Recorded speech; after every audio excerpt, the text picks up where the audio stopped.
안녕하세요, 백다마TV의 백송호입니다. 오늘 영상의 주제는 잘 나가던 증시 급브레이크가 걸릴까? 입니다. 그럼 바로 영상 시작하도록 하겠습니다.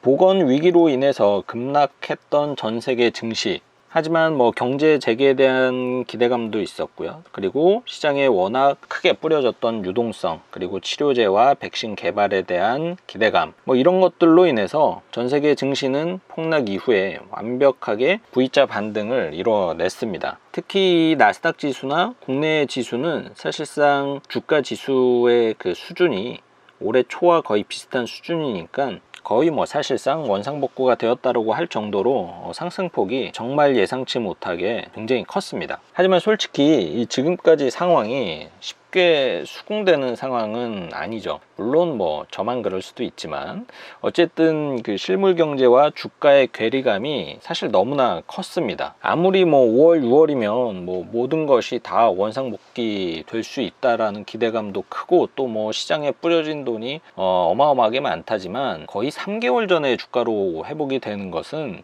정말 너무 말이 안 돼도 너무 안 된다라고 저는 생각을 했거든요. 왜냐하면 예를 들어서 좀 생각을 해보면 이번 보건위기로 인해서 10개의 상가 혹은 기업 중에 한 2개 정도 망한다라고 했을 때 코로나가 기대대로 6월이나 7월 정도가 되면 완전히 종식이 되고 전 세계적으로, 그리고 또 각국의 정부가 추가적으로 또 경기 부양을 위해서 정말 큰 돈을 쓴다라고 하더라도 과연 이미 이렇게 망한 기업이나 가게를 다시 원상복구 시켜줄 수 있을 것인가? 사실 좀 생각을 해보면 늘 그랬듯이 이런 위기에 정부가 돈을 쓰기 시작을 하면 그 주 목적은 기업을 살리기 위한 목적이 대부분이고요. 물론 또 그로 인해서 실업률을 어느 정도 방어는 할 수 있겠지만 이 현실적으로는 결국 그 돈이 모든 국민한테 뿌려지는 형태는 정말 극히 일부이기 때문에 작은 기업, 작은 가게까지 망하는 것을 다시 아무 일도 없었던 것처럼 원상복구 시켜준다라는 것은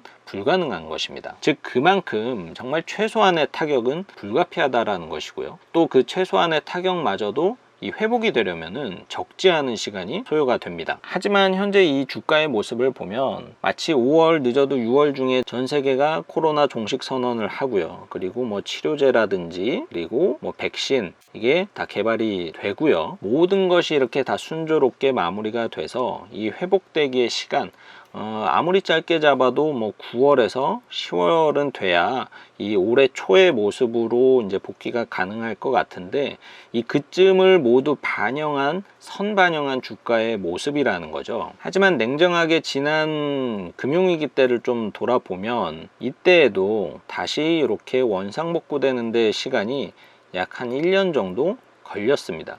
그리고 이때에는 지금과 같은 어떤 실질적인 실물 경제의 타격이 크지는 않았었던 그런 위기였죠. 금융위기였으니까. 하지만 현재 위기는 실물 경제에도 어마어마하게 타격을 주었던, 그리고 지금까지도 그 타격이 발생이 되고 있는 실질적인 위기다라는 것이 과거의 위기와는 조금은 이제 다른 상황이다라고 할 수가 있겠습니다. 아무튼 지금같이 다소 그냥 제가 봤을 때는 약간 좀 뻘쭘한 이 증시 상황에서 시장은 뭔가 하락을 위한 좀 핑계가 필요했을 것이고요. 저는 그 핑계로 예상을 했던 것이 이 보건위기의 2차 재확산, 그리고 이 치료제나 이 백신 개발이 뭔가 단기적으로 실패한다든지 해서 이 보건위기가 단기에 종식이 되지 않고 장기화가 될 것이다라는 이 공포감이 생겨야 적어도 주가가 다시 폭락을 하는 2차 바닥으로 가는 그 원인이 되지 않을까 생각을 했습니다. 하지만 다시 불거진 이 미중 간의 무역 분쟁이 증시 하락에 불을 지피기 시작을 했습니다. 미국의 트럼프 대통령이 연일 중국을 때리고 있는데 이 코로나에 대한 책임이 중국에 있다, 우한 연구소에서 이 바이러스를 유출한 증거가 있다, 이런 얘기들을 계속하고 있고요. 얼마 전에는 이 폼페이오도 코로나 바이러스의 발원지를 이 우한 연구소로 지목을 했죠. 그리고 또 이런 얘기도 했네요. 중국이 미국 제품 구매하지 않으면은 무역 합의는 없었던 걸로 하겠다, 이런 이야기를 했고요. 이런 거 보면 참 재밌어요. 이렇게 엄청 욕하면서 또 자기 제품 안 사면은 합의를 또 안 하겠다. 중국이나 미국이나 제가 봤을 땐 둘 다 깡패입니다. 또 중국도 어쨌든 가만히 있지 않죠. 뭐 트럼프의 관세 위협은 뭐 코미디다 뭐 이렇게 해서 또 서서히 두 국가 간에 약간은 날카로운 신경전을 서서히 해 나가고 있습니다. 근데 사실 이 문제는 트럼프 대통령이 얼마 전에 이 WHO를 공격을 했을 때 어느 정도 예상이 되었던 시나리오 중에 하나예요. 즉 완전히 예상치 못했던 시나리오는 아니었습니다. 이 무역 분쟁이. 왜냐면은 이 트럼프 대통령은 계속해서 이 코로나에 대한 대응이 좀 늦었던 그런 부분을 외부 요인으로 자꾸 이제 돌리게끔 하려고 시도를 계속 했었으니까요. 그런데 저는 좀 한 가지 의문이 좀 들었던 게 그동안 주가 방어를 위해서 정말 무슨 짓이든 할 수 있었던 것 같았던 미국의 트럼프 대통령이 갑자기 왜 중국을 때릴까? 이 무역 분쟁에 대한 이슈가 생기면 다시 주가가 하락할 것은 뭐 불보듯 뻔한데 말이죠. 그 이유를 제가 약간 좀 음모론적으로 한번 좀 분석을 해보면, 일단 지난번 이 WHO 공격은 사실상 실패했습니다. 뭐 전 세계로부터 많은 질타를 받았죠. 그래서 WHO를 통해서 이 위기를 외부의 원인으로, 외부 요인으로 바꾸기에는 약간 좀 부족했던 명분이었고요. 하지만 이 바이러스로 미국을 공격한 중국, 이 프레임은 명분이 너무 좋은 거죠. 이 대응 실패에 대한 이슈를 중국의 이 선제 공격으로 이 프레임을 바꿀 수가 있으니까요. 그리고 공격을 당했으면 당연히 보복을 해야겠죠. 그리고 보복을 할 때 미국 경제가 너무 큰 타격을 받으면 안 되겠죠.